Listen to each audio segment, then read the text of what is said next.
This video is brought to you by MoviePalette.com and enter ROOM15 for 15% off of your palette.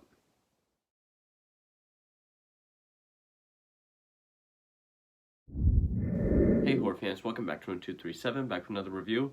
As I continue my run through of films based on real life serial killers, and this is another one that's going to be a little bit different because technically this guy's not a serial killer. He's often called one. He's often called one of the most notorious serial killers ever, but he's actually a mass murderer. And this is not the first film during this run through where I've done a mass murderer. A Killer Next Door, John List. He was a mass murderer, specifically one that committed familicide.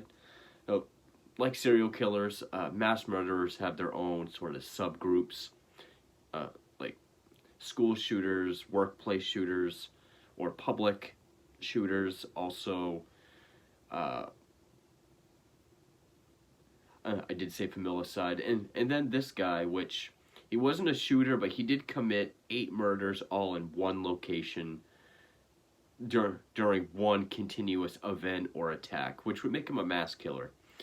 So yeah, a lot of people call him a serial killer, but it was back in the 60s, 1966, same year, I believe the same year as another very notorious mass murderer, Charles Whitman.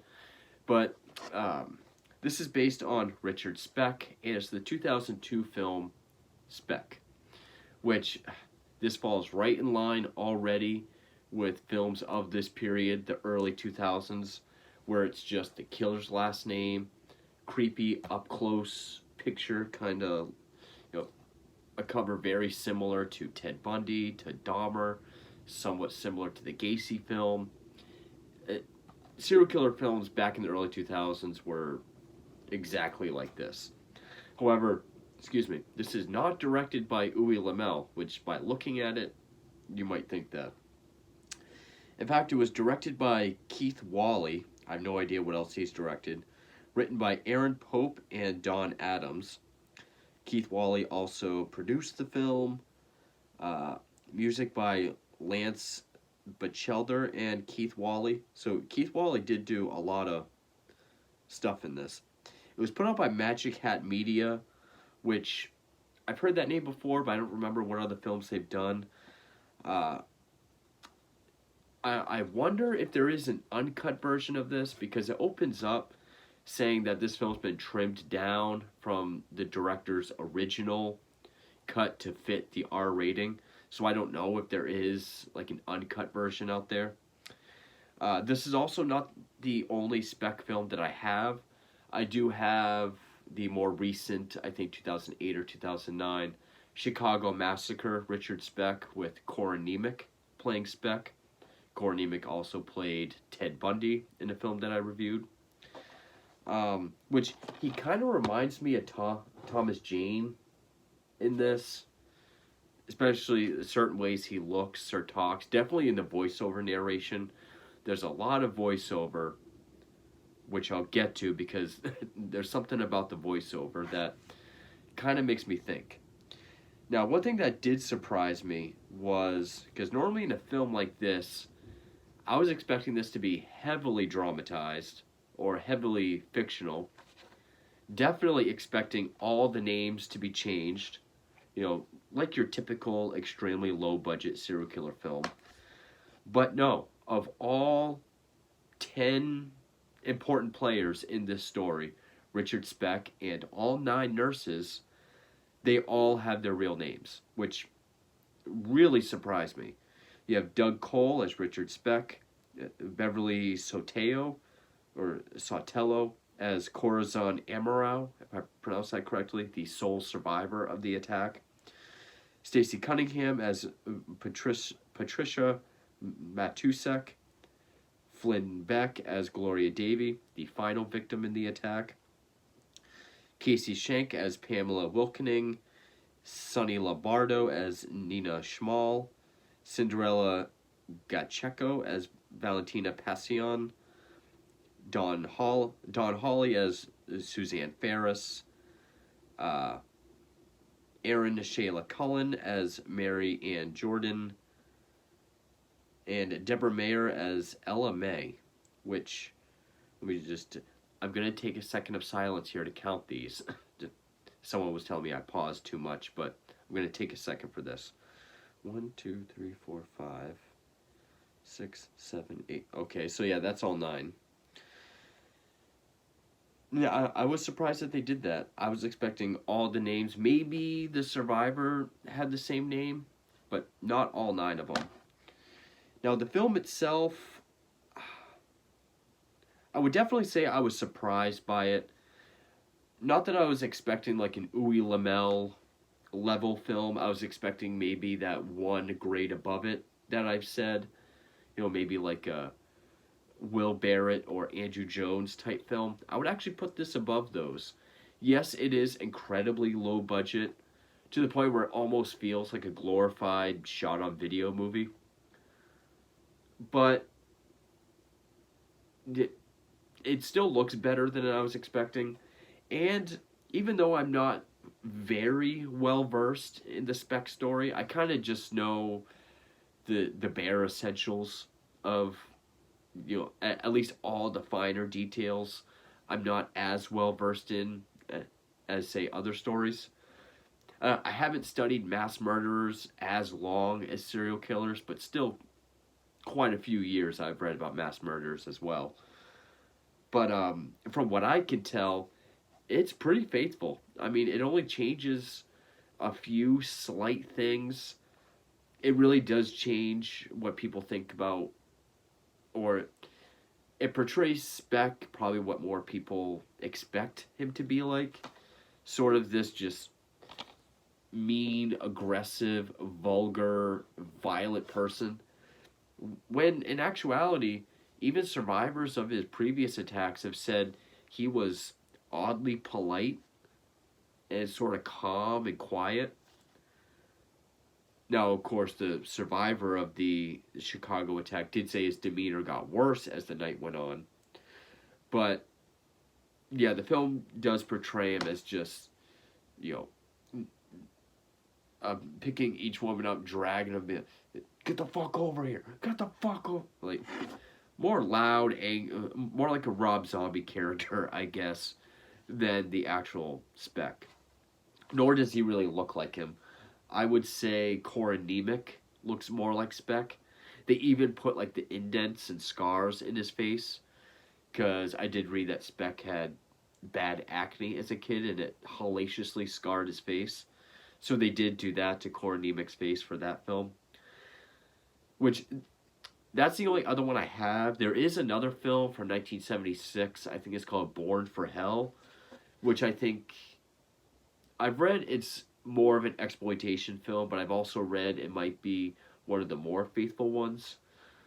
I don't have it. I haven't seen it, so I'm not quite sure. I would say the acting was fine in this. It was a lot better than I expected, especially from the nurse characters, which, granted, they don't have a whole lot to do other than just be bound, gagged, crying, and screaming. That's really what most of them get to do. But when some of them get to talk and act, they do fine.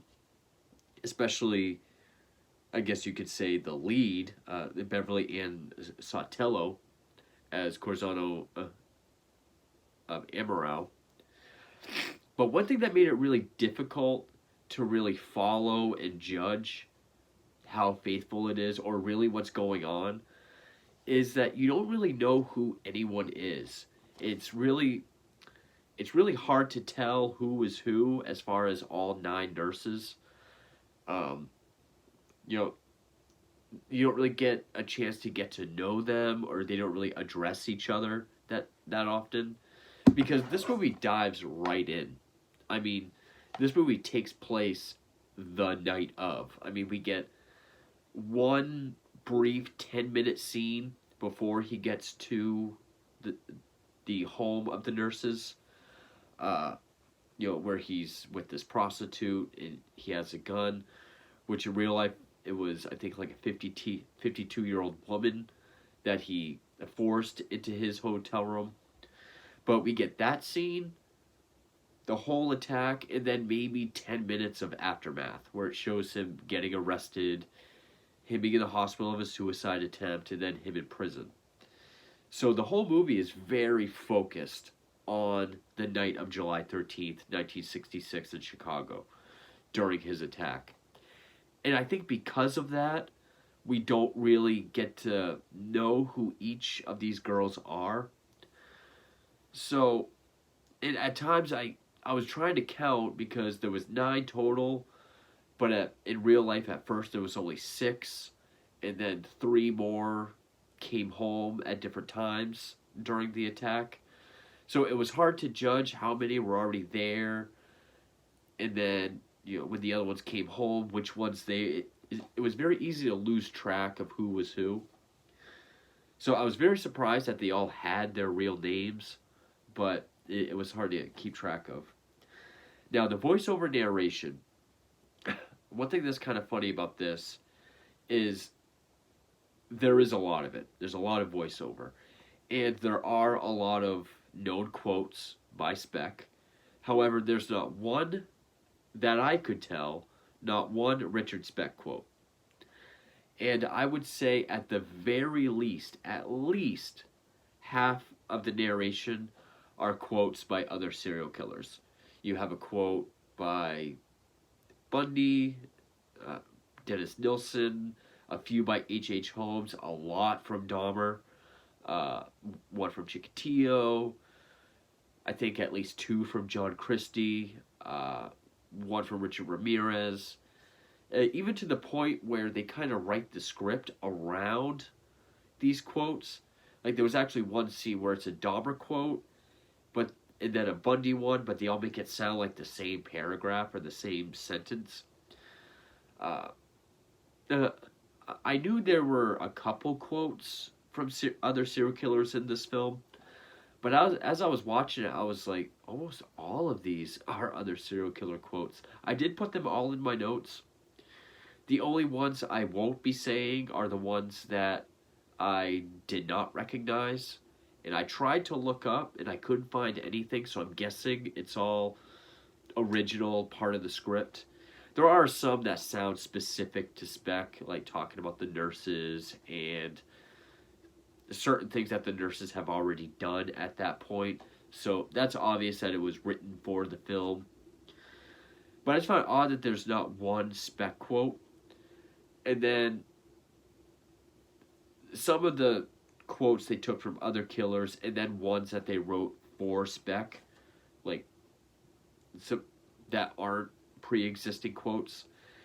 They make him sound like a deep, a philosophical thinker, like a really a deep philosophical thinker that's very into Satan and hell and almost like possession. Speck was never like that. Speck was not known to be a very deep, provocative thinker. He was known to have below average intelligence. He dropped out when he was 16. During interviews, he didn't really have much to say. He was very matter-of-factly. He wasn't very introspective. Even when he asked why he committed the murders, it was he would either say it wasn't their night, which is a famous quote, or he had no insight, and he didn't really care to know why or how or learn anything about it. So he was not this deep thinker that the film kind of portrays him as.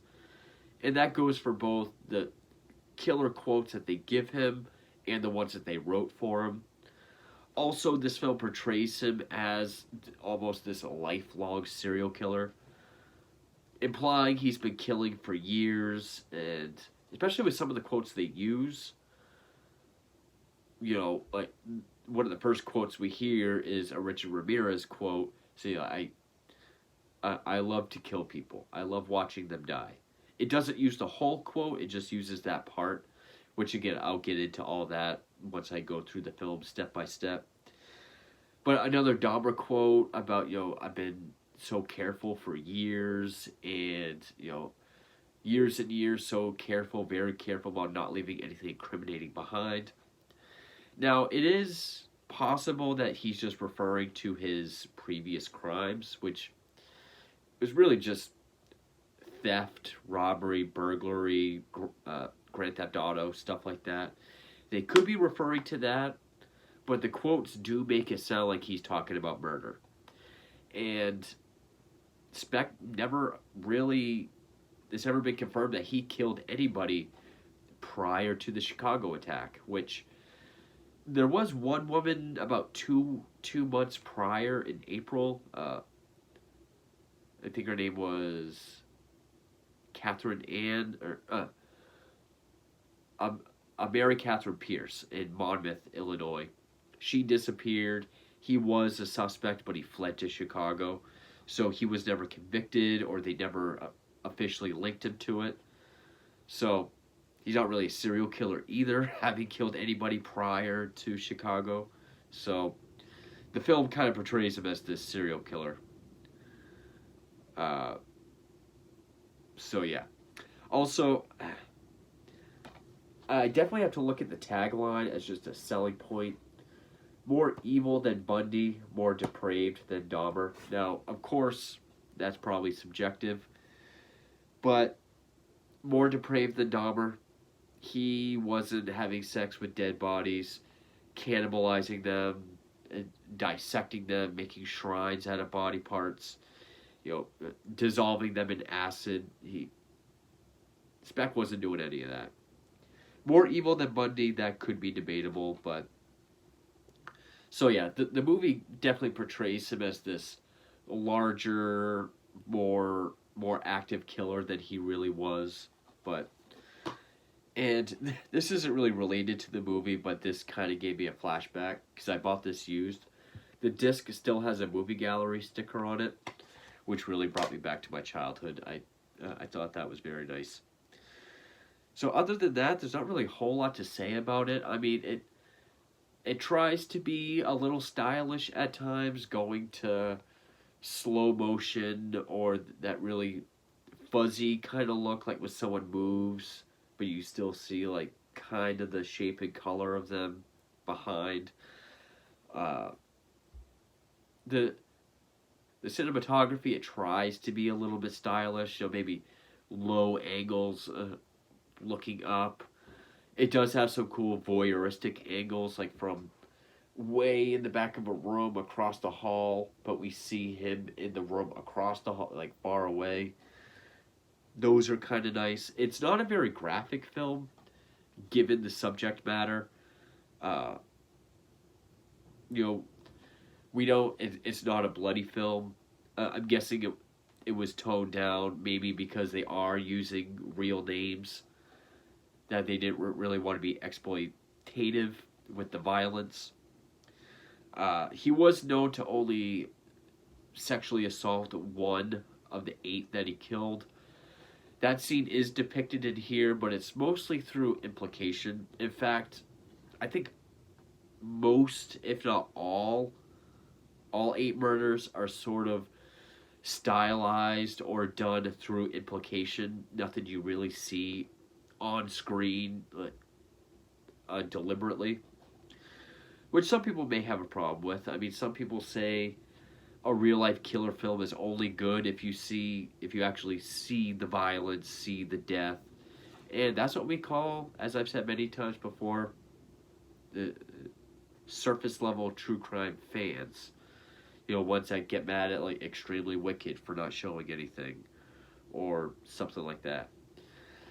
Now, I don't have any books specifically on Speck, which is one of the reasons why I'm not as fully or well versed in his story as I am other ones.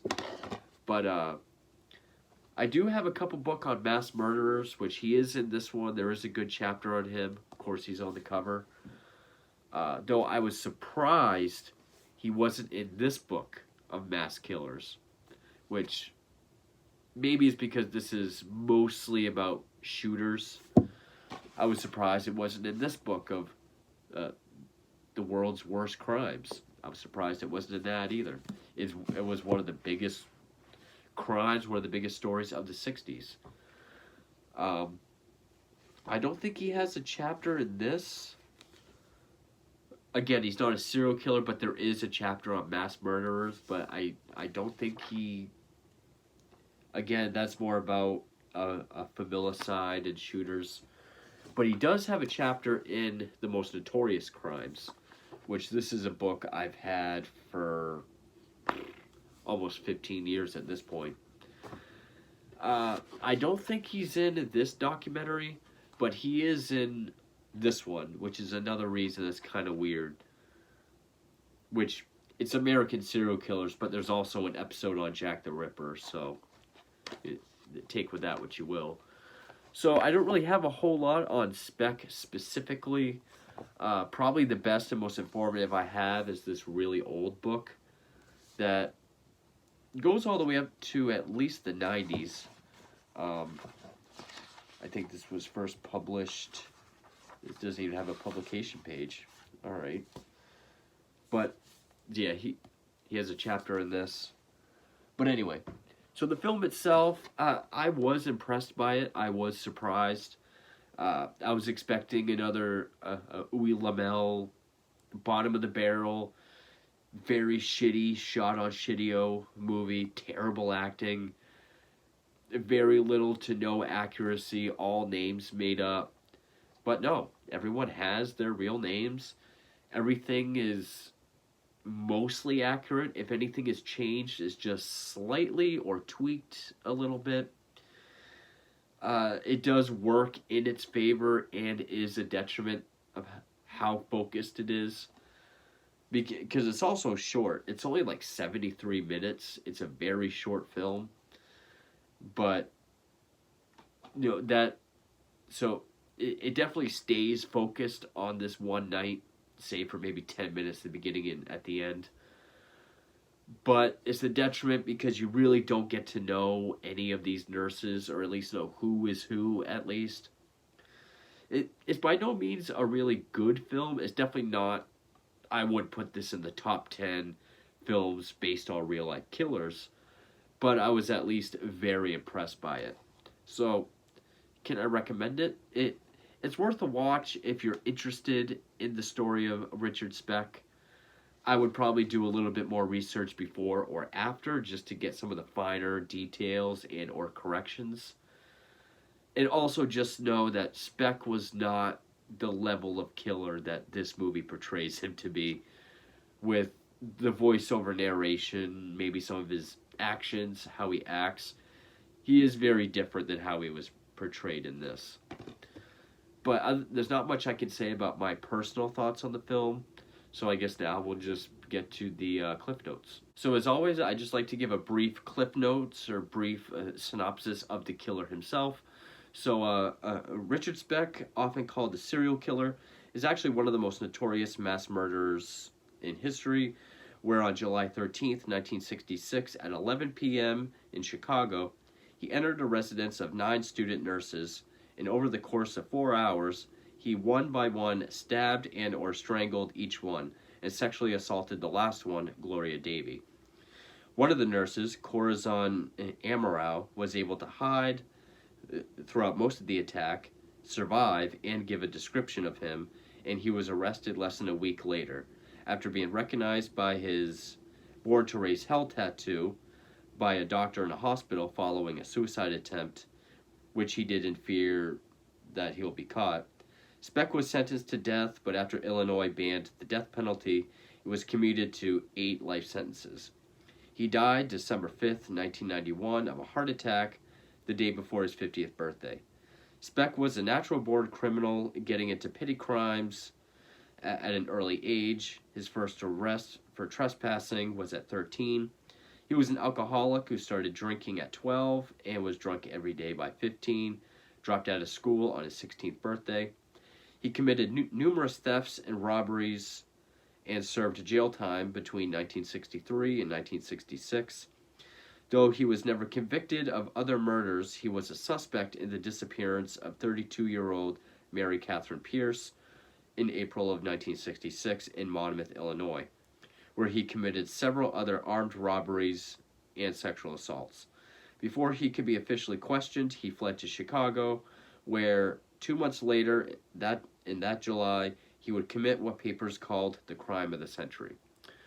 And so now we come to the actual film, which, like all of them, it opens up with a text on the screen saying July 13th, 66, Richard Speck entered the residence of, it says 8 nurses, but it was actually 9. And what happened next is unthinkable. The date is true, but there was 9 nurses. He killed 8. So it shows him shooting up in a public bathroom, which is true. I mean, he did shoot up heroin the night of. He wasn't a known intravenous drug user. He was mainly just a horrible alcoholic that would also pop pills here and there. But he would go on to say that he shot up heroin for the first time that night. He calls and threatens his ex-wife. I don't remember reading if he did that the night of. But he brings a prostitute into his hotel room, rapes her, threatens her with a pistol, saying, I'll kill you and your kids if you tell anybody. Now, in real life, it was, I believe, a 53-year-old woman of LMA Hooper, which, okay, so that woman in the cast that I said LMA, that was the prostitute from the beginning, so she wasn't one of the nurses when I said the cast. It was at the Shipyard Inn where he was staying. He did bring her in at knife point. He did rape her, but she was the one that had the .22 caliber pistol that he stole from her. So then we get what is I think it was the first voiceover narration. I don't believe in man, God, nor devil. I hate the whole damned human race, including myself. I preyed upon the weak, the harmless, and the unsuspecting. This lesson I was taught by others. Might makes right, which is a quote by Carl Panzram. People are like maggots, small, blind, and worthless. It's a David Smith quote. And I like to kill people, watch them die.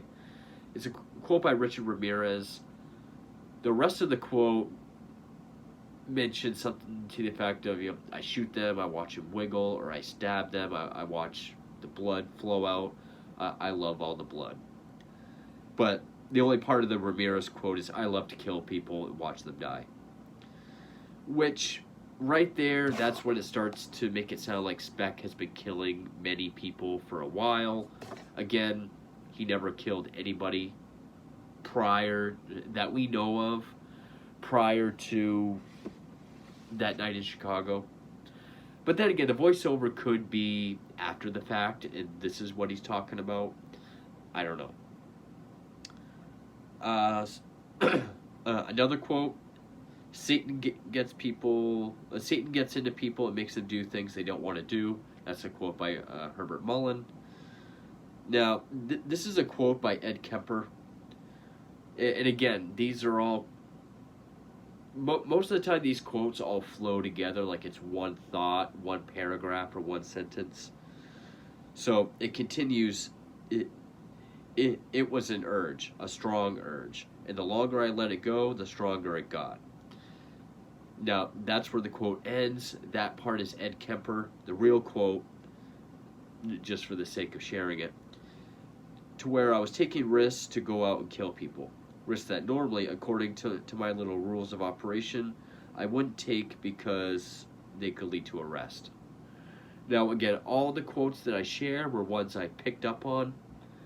I didn't save any of the quotes that I didn't pick up on. And the ones I did pick up on, I did look up, and I couldn't find anything. But they all deal with Satan, which that's Satan 1 by Herbert Mullen. That was by someone else. But, yeah, I didn't put any quotes that I couldn't find. But all the ones I say are ones I picked up on. I might have looked some of them up. like the whole it was an urge, a strong urge. I knew that was Kemper, but I I might have forgotten the whole thing. But upon hearing it, I knew it was Kemper. Upon hearing all of these, I was like, wait, that I read that when I read about Dennis Nilsson or Chikatilo or Dahmer. So we see Corazon Amaro getting ready for bed with her roommate. Last name is Cargulo, which is true. Anything you read about Speck, it says she had just gotten into bed when she got a knock on the door. They're both portrayed as Filipino women, which they were. Though in real life there was a third Filipino, and again, where it doesn't really focus on anybody long enough, I couldn't tell if there was a third one there. Shows him entering the house at 11 p.m. True. He's armed with a gun, but everything I've read, he started out being armed with his switchblade, and then later on he went to a gun. At first he's mean and threatening, again, like yelling at him, being vulgar. Like, get the fuck down, get the fuck down, get the fuck over here. When even Amaro has said he seemed very polite, calm, quiet, with a southern drawl. So yeah, they kind of Rob Zombied him up a bit. Though he does say that he's only there to rob them, which is true. He said all he wanted was money so he could get to New Orleans, which the film says. One of them gives him $3, which I did read somewhere or hear in a podcast that one of them did try to give him $3, and he said that won't get him anything, which the film also portrays.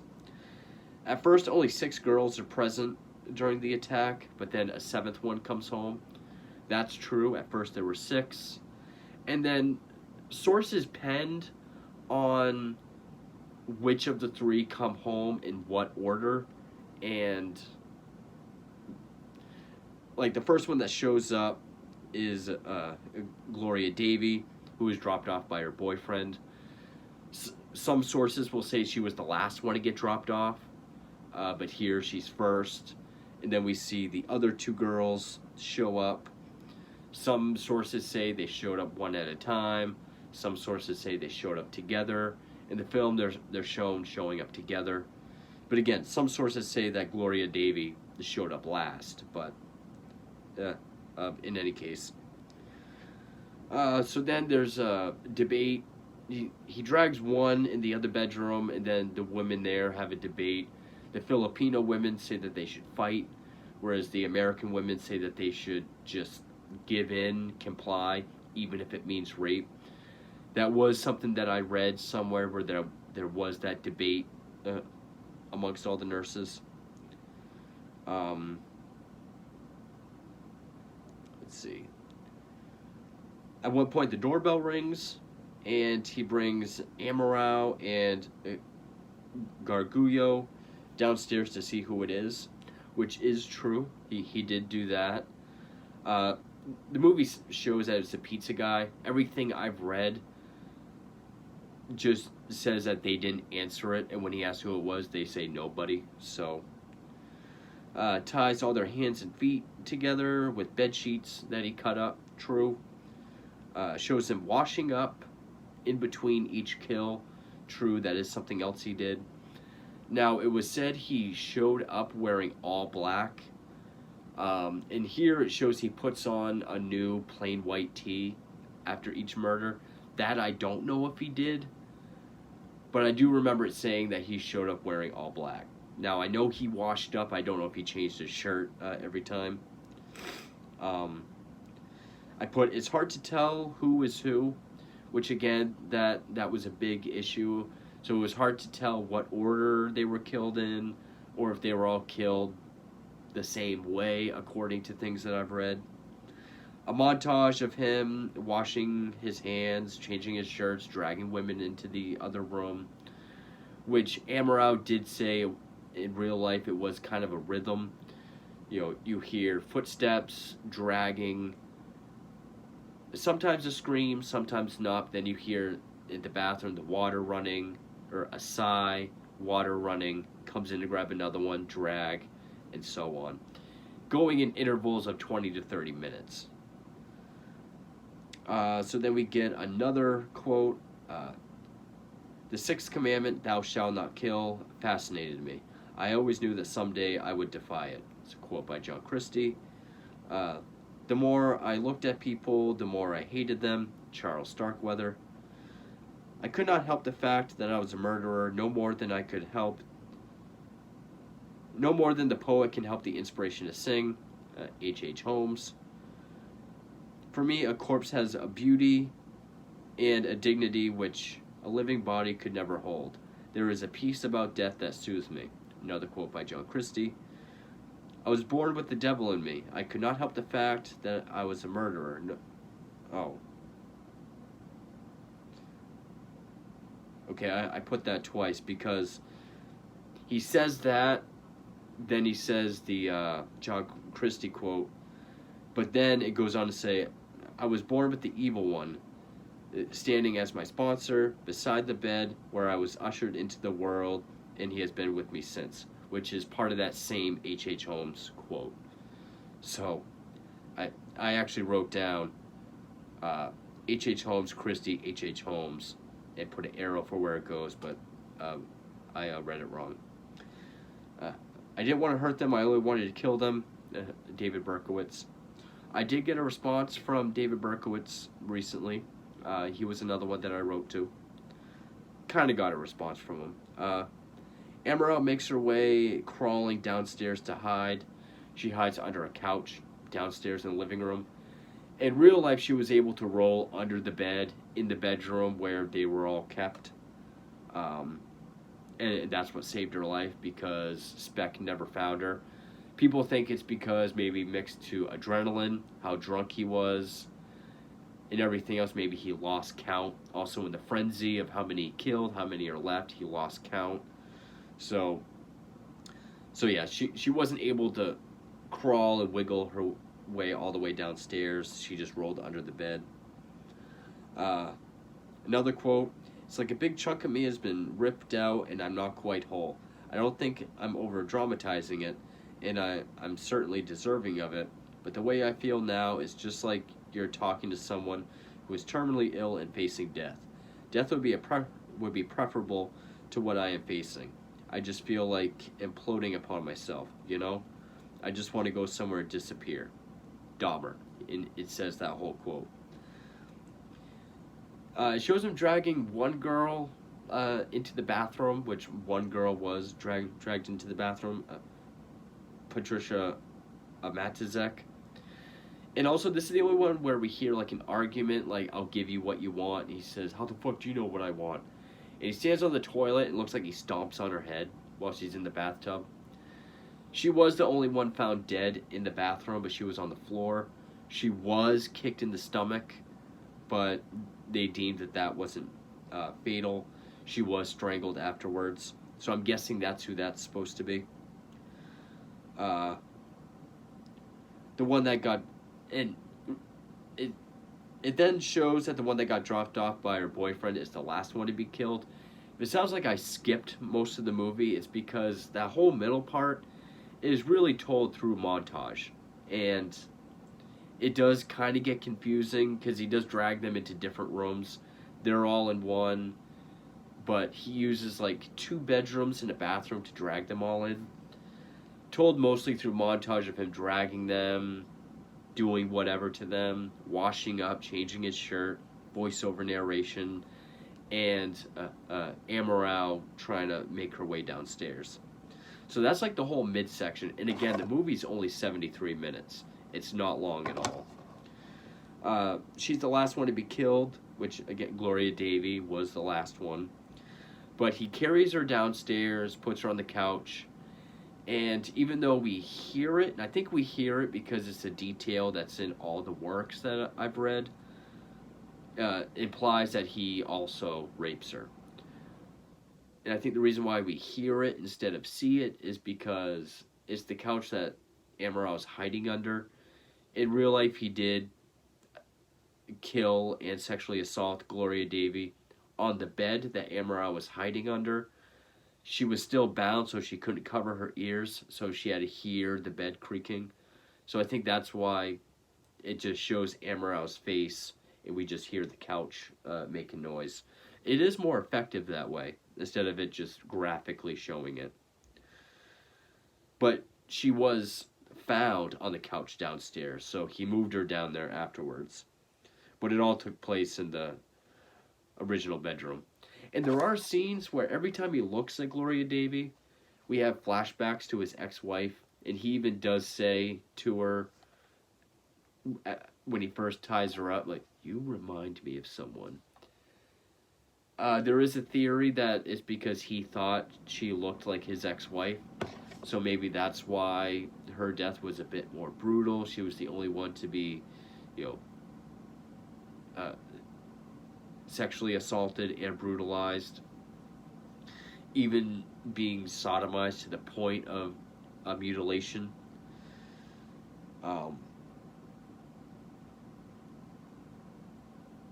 So then a quote as he's cleaning up. What I did was not for sexual pleasure, rather it brought me some peace of mind. It's a quote by Chikatilo. My consuming lust was to experience their bodies. I viewed them as objects, as strangers. It is hard for me to believe a human being could have done what I've done. Dahmer. I couldn't find any meaning for my life when I was out there. I'm sure as hell not going to find it in here. This is the grand finale of a life poorly spent, and the end result is just overwhelmingly depressing. It's just a sick, pathetic, wretched, miserable life story. That's all it is. How it can help anyone, I have no idea. Now that's Dahmer, but it immediately leads right into like the same sentence. He says because, and then because I'm the most cold-hearted son of a bitch you'll ever meet, which is a famous Ted Bundy quote. Look down at me, and you see a fool. Look up at me, you see a god. Look straight at me, and you see yourself. Manson. Shows him cleaning up and leaving. We see the clock is around 6 a.m. That's when we see Amaral crawling out of her hiding space, which is true. Only she crawls to the front door and screams for help, where in real life she was able to undo her binds, rush to a window, and scream for help. But she screams, they're all dead. I'm the only one left alive. Please help. So she screamed the stuff that is in everything that I've read. Another quote: I was completely swept along with my own compulsion. I don't know how else to put it. It didn't satisfy me completely, so maybe I was thinking, maybe another one will. Maybe this one will. And the numbers started growing and growing and just got out of control, as you can see. Which is a Dahmer quote. Which then, it leads into another Dahmer quote. I think in some way I wanted it to end, even if it meant my own destruction. And then I am damned and damned and damned. How in heaven's name could I have done any of it? Which is a quote by Dennis Nilsson, who's always been considered the British Jeffrey Dahmer. All three of those quotes are like in the same thought, the same voiceover sentence. Also Amaral praying, God please help me, God please help me, before she crawls out. Speck goes back to the bar, asks the bartender if he's ever killed someone. When he says no, he replies, well, I have. I have read that somewhere. I do think that interaction happened. However, I don't think Speck grabbed the bartender, put a knife to his throat, and then asked him, which is what the movie shows. A quote: if I'd been thinking rationally, I would have stopped. I wasn't thinking rationally because it just increased and increased. It was almost like I wanted to get to a point where it was out of my control and there was no return. I mean, I was very careful for years and years, very careful about making sure that nothing incriminating remained. But these last few months, they just went nuts. The whole thing started falling down around my head.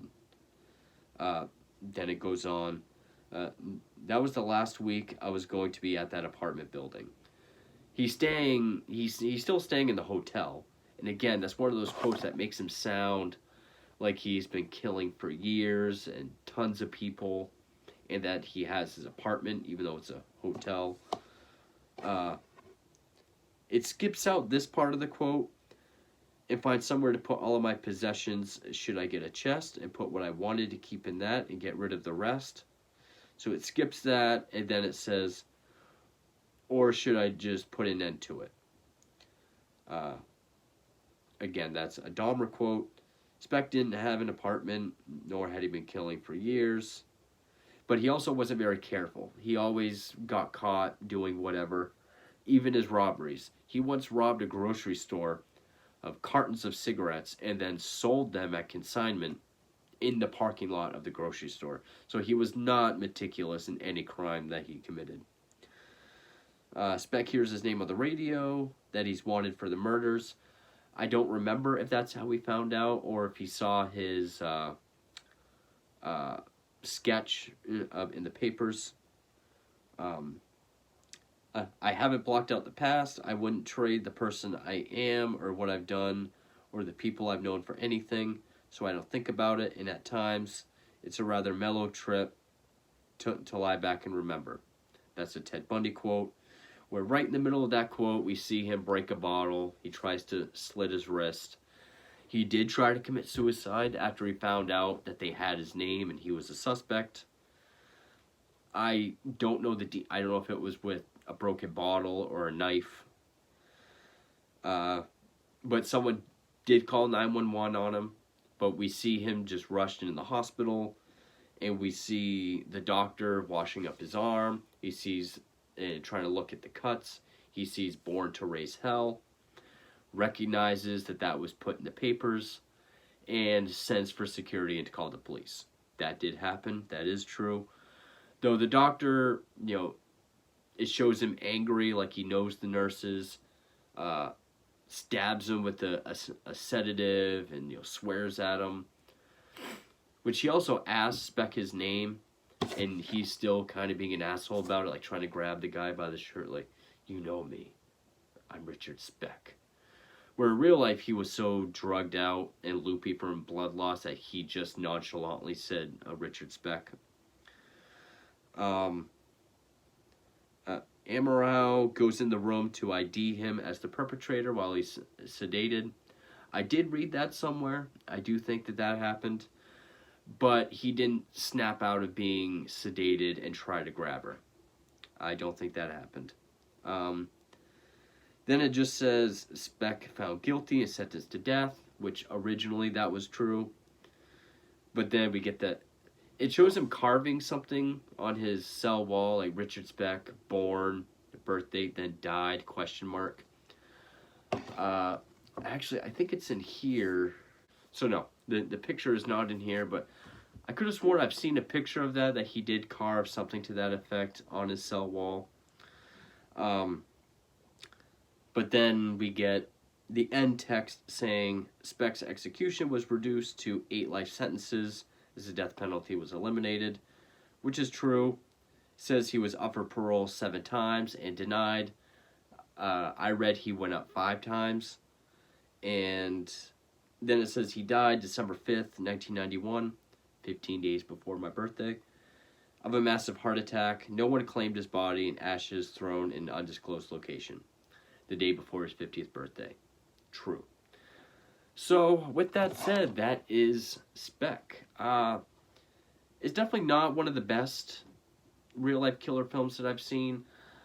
Again, I was very impressed by it. I mean, not to say it's great, but like other films, I've felt this way where I expected sort of like an Uwe Lamel film or almost as bad. And it's surprisingly better. I mean, I was surprised by the fact that all the nurses had the real names. I was surprised by just the amount of accuracy that's in this. Not to say it's the most accurate thing ever, but it does do a good job at pretty much showing the events as they happened. Very small, few tweaks here and there.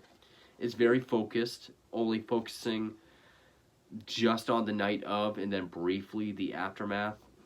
I will say they did kind of Rob Zombie up Richard Speck a bit, which I would.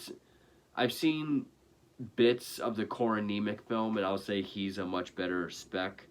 I haven't really seen how the story unfolds or how they tell it, but it tries to be stylish in some areas. It manages to be both brutal, but also pretty much showing the deaths or the sexual assault all through implication or stylized implication, is still managing to be effective. So yeah, I was pleasantly surprised by this. Again, not a great film.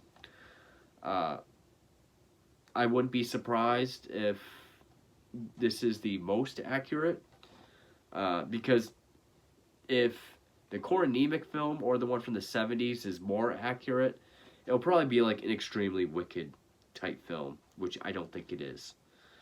So yeah, this is another early 2000s one, and when you look at those, I mean, I would put this on par with the Jeremy Renner Dahmer film, which has the same kind of cover and came out the same year, or the Ted Bundy film that came out the same year. I would say it's on par with those. Maybe not as well shot, but yeah, fairly solid. Again, if you want to check it out, just know Speck is portrayed a bit more over the top than he was in real life. And I would also just do any kind of basic reading or podcast listening or something before or after you watch it, just to fine or tune the details of it. So we're getting down to the very, very end of this marathon. I only have a few films left. I think there's a couple on YouTube that I can check out. But, so yeah, stay tuned for those, and thank you for watching.